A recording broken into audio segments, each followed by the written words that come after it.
How's it going, guys? Welcome back to the UAB Blazers Dynasty. This is preseason 2026. We are in year 3 of the Blazers Dynasty. I've already gone through recruiting for the preseason, so I'm going to take a look at that in a second, and we're going to go through custom schedules together. I'm also going to mention depth chart and what I'm thinking about doing for the season, and also go through a little bit of what I'm thinking on the defensive and offensive side of the balls this year. So let's go ahead and take a look at recruiting. I'm gonna go through this quickly. Here's my main focus this year. My main focus is I need some dudes. So I have offered scholarships to pretty much every 5-star I could find. My hope here is that I will find a couple that don't have anybody offer them a scholarship or didn't know they wanted to come here and really do, and we can dump points into them and hopefully get those guys. So I'll go ahead and show you the team needs schedule or the team needs menu here. So overall, we have 18 seniors, so that's 18 spots we have to fill as long as nobody leaves. That's unlikely. Most of the time, you get like 1 or 2 people leave at the end of the season, but 18 if we have nobody leave. Um, the team needs schedule is good to look at for that, and also over here to the side it shows you who you've targeted and who's on your board, seniors in red. But I'm just going to go through these names real quick. I haven't scouted a whole lot of them, so it's really kind of useless for me to go through this right now because we don't even know what's going to happen until after week 1 with a lot of these guys. Because, like I said, my strategy is just go for broke on a lot of these players. We didn't have any insta commits in the first week, so nothing crazy there. I never do. I mean, I know that some people say they get a lot of insta commits. I'm going to be honest with you, it does not happen for me ever. But I have completely filled the prospect board. I don't typically do that. Like I said, I'm going to cut a lot of them. I just want to see where we land in their interest in week 1. So just kind of going through a good look here of what's going on our roster. I'm not going after defensive linemen at all. We've kind of shored that up. I do think we have a good chance of getting this guy, Anthony Spencer, because his deal breaker is playing time, and we can offer that to him in loads. Just hopefully he doesn't want to go to Iowa, because Iowa is he's from Iowa, and Iowa has a Tier 5 pipeline on him. So if he decides he wants to go to Iowa, there's nothing I can do about that. But we're just kind of scrolling through this. I'm not going to spend too much time on this. Like I said, this is going to change drastically after the first week. So let's go ahead and get out of there. Let's do custom schedules. Let's look at what we're looking at here. We got an open date. Looks like we're going to have Syracuse and Miami in the first 2 weeks at home. So third week of the season, we can probably do Memphis, our rival. I wouldn't mind going and playing them at their place. We can come back home in week 4. Let's play Arkansas. Let's play Arkansas here. Auburn's an interesting choice. Auburn might not be a bad choice either. We can play Auburn, but I want to bring them here. I need home games. Well, we do have a lot of home games on the back end. We can go play on the road. Let's make it real tough on us, actually. Let's play... Well, Auburn might actually be a good... Let's go to Auburn. Let's play Auburn on the road. We'll host Arkansas here at Protective Stadium. So that looks kind of good. We'll play Memphis at Liberty Stadium in our Battle for the Bones that we always play. Then we'll play Arkansas. Then we'll play Auburn. And then we'll finish out our conference season with 6 straight home games. So we're going to get to play 6, 7, 8, 9. We're only playing 3 games on the road this year, so it's kind of odd. I don't think that happens very often, but this year we're only playing 3 games on the road. That's a luxury to have for sure. But anyway, you got a good look at our schedule and what we're going up against. Once again, not having to play Florida State in the regular season, but we do play Miami. So let's back out of there. We'll save those changes to the schedule. Let's go over and look at depth chart. So This will be interesting. I am not going to start Walter, or not Walker. I want to call him Walter White because I've watched way too much Breaking Bad. But his name's Walker White. I'm not going to start him. In fact, he's not going to be anywhere near the starting position.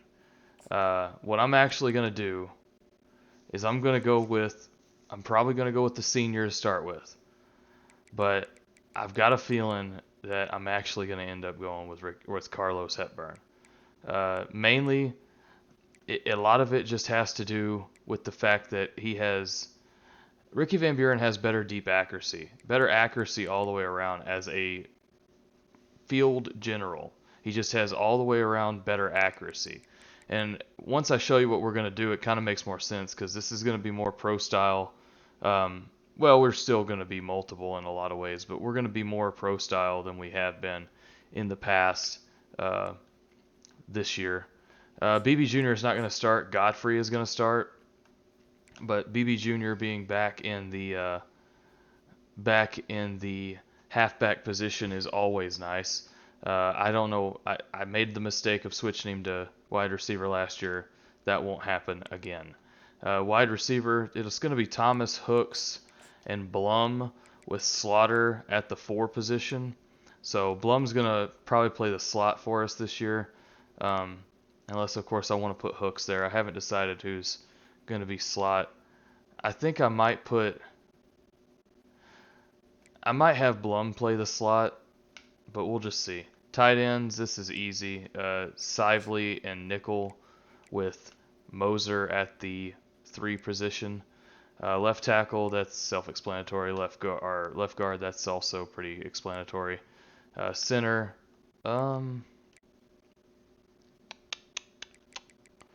this guy has better run block. We'll go with him.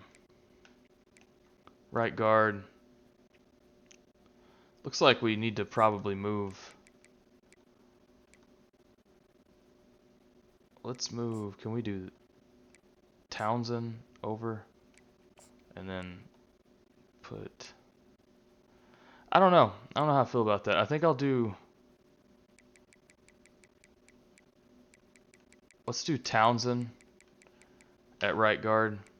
Right tackle, that's where we're going to work with that. Left end, Hurst. Right end, Waller. D tackle is Shepard and Merriweather. Left outside linebacker is going to be Rossall Jr. Middle linebacker, I'm putting Sermons at the starting position here. I think Sermons is just overall has the better chance of...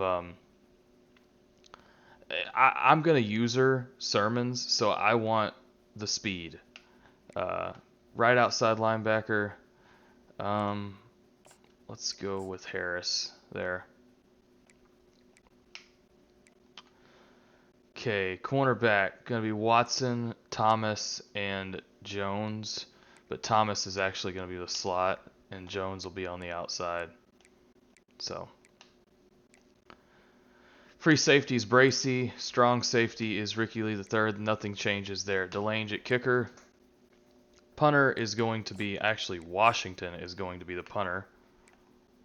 Kick return, probably going to give it to Bullocks and Cam Shanks this year. Punt returning, we will let Iverson Hooks take care of the punt returns. Kickoffs is Jonah Delange. Long snapper is Jerome Williams. Third down running back, it can be BB Jr. Power back, Godfrey for sure. Slot receiver, let's put Hooks at slot with Blum behind him. I think that's better. Let's put Hooks at the slot, and we'll put Blum behind him. Rush end, Hurst and Harris will come down to rush the other side. What's the block shedding look like? This is what really matters to me. Like, block shedding looks really good for Waller, but I need speed as well. So, yeah, we'll do. I think Rossall Jr. probably needs to be the rush right in. So, rush defensive tackle, Shepard makes most sense there. Linebacker Sermons, Ross. Okay, that makes sense. Slot cornerback, Thomas. Yeah. Okay. All right. So our depth chart's set up. You watched it happen in real time right there. Let's go ahead and look at red shirts real quick. So I redshirted a few people, or actually, I guess I haven't redshirted any of them yet. Yeah, I have. There we go. Okay, so quarterback, I'm gonna redshirt Adai and Hawker. I'm not sure they're gonna make it, to be honest with you. Neither one of them were all that great. Halfback, I redshirted Alfonso Washington. At receiver, I think Iglesias. James Iglesias got the red shirt there. Tight end, George Savage. On the line, Oda Negbo got a red shirt at center. Right guard was Denard Wooden. Right tackle, Calvin Haddad. Let's see here. Right defensive end, Evan Matlock and Tim Pool both got the red shirt. These guys are going to be really good for us in the future, but for now, I'm thinking that in my head, it makes sense for me to redshirt them now and give them the year to progress. I could take this red shirt off if I feel like it can help us, somewhere down the line in the season. If I feel like this red shirt coming off is going to help, by all means, Matlock would probably be my first choice to take a red shirt off of a guy. Defensive tackle, Duke Johnson and Sheridor both got a red shirt. Left outside linebacker, Jalen Blaylock, who was going to be a tight end actually, ended up being moved over to left outside linebacker. He got a red shirt. Middle linebacker Landry and Tony Neese both got one. Right outside linebacker, none. Cornerback, I'm actually going to let Josh Stock play a little bit this year. Free safety, we can redshirt Hicks there. Strong safety, nobody. Kicker, nobody. And punter, it won't let me redshirt Melton even though he's not starting at punter. So there's our red shirts. There's the recruiting. And I don't think there's any... Oh, yeah. I guess I'll show coach abilities here since I'm not showed it a whole lot. We're still a tactician. Not a whole lot's changed here. I've still got 1 into passing game, 3 into running game, and 4 into blocking on the recruiter side of things. Tactician, I'm just kind of slowly making my way up through this. Got all of them for passing game, receiving game, blocking, and secondary. And then I've also got 2 into the running game. Motivator, I'm going to work on this year more than anything else, I think. I've got 3 into passing game, 3 into defensive line, 3 into running game, and 3 blocking, and 3 secondary. All of this just to get to the off-season training boost that's in Tier 3 of each one of these for the respective position.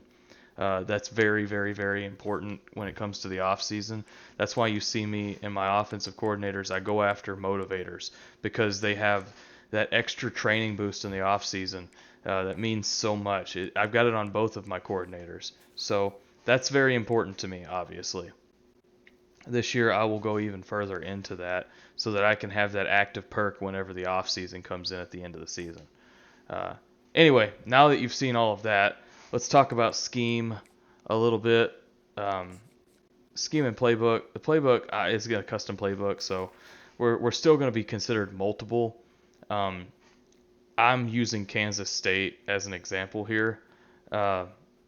If I switch over, and this is a big if, but if I end up switching over to Carlos Hepburn, and that's the guy that I run with, and Ricky Van Buren just doesn't work out for whatever reason, then I'm going to use UNLV's Go-Go playbook. I've talked about this with a buddy of mine, that I think the Go-Go playbook is very unique. It has a very odd look to it, but I truly enjoy it. I've played with it online against other people. It's fun to play with. So just be prepared that if I end up going with Carlos Hepburn, you're going to see a lot of that Go-Go playbook, which is completely different from what we've been doing. On the defensive side of the ball, I am changing this up a little bit. I'm just going to go with straight multiple defense. mostly because I like the fact that it can do just about whatever I need it to do, and we have the guys on defense to make this work, I think. So, especially on the front line, like 4-3 would be really good for us this year. 5-2 situations like that. So I'm just going to go straight multiple on defense. I have my own defensive playbook that I've come up with for this, but as far as our scheme, we're just all multiple essentially. All right, guys. That's going to end it for the preseason video, and I will talk to you guys in the next one. Thanks for watching, as always. If you don't mind, leave a comment, like, subscribe, do whatever you got to do to get these videos out there. I'd like to see more people in the comments. So far, there's only been one guy that's commented on any of my videos. So if you're watching this, please leave a comment. It can be anything. It helps support the channel. It helps support the videos. I'm just getting started. I like to post every single day. I think at the moment I'm 7 videos ahead, so I've got a video scheduled for each day for the next 7 days. So anyway, guys, I will talk to you later.